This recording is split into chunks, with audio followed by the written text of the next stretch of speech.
নদীর পানিতে বন্ধুদের সঙ্গে গোসল, সাঁতার কাটা, হাসি, আনন্দ। এ যেন জীবনের এক নির্মল স্বতঃস্ফূর্ত আনন্দের মুহূর্ত। সেই আনন্দ উল্লাস উপভোগ করতে গাউসিয়া নূরে মহিলা মাদ্রাসার শিক্ষার্থী তাবিয়া, জান্নাত, আয়েশা, সুমাইয়া আরও অনেকে দুপুরে মাদ্রাসা ছুটি হলে পাশের নদীতে গোসল করতে যায়।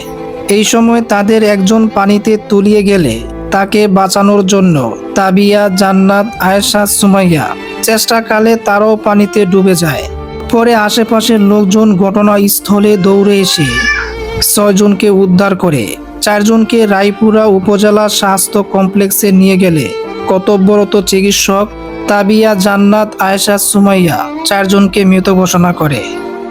এই হৃদয় বিদারক মর্মান্তিক ঘটনা ঘটে নরসিংদীর রায়পুরা উপজেলার চান্দেরকান্দি ইউনিয়নের বড়কান্দা এলাকায়। 4টি পরিবারের বুকফাটা হাহাকার, কান্নার হাজারিতে পুরো রায়পুরা স্তব্ধ নিস্তব্ধ। পরিবার, আত্মীয় স্বজন, পাড়া প্রতিবেশী, এলাকার মানুষ শোকে মাতম। এই শোক মর্মাহত পরিবারের প্রতি সান্ত্বনা দেওয়ার ভাষা নেই। তবে আল্লাহর কাছে দোয়া করি তাবিয়া, জান্নাত, আয়েশা ও সুমাইয়া সবাইকে মহান আল্লাহ যেন জান্নাত নসিব করেন এবং সুখ সন্তপ্ত পরিবার 4টিকে এই অপূরণীয় কষ্ট সহ্য করার তৌফিক দান করেন।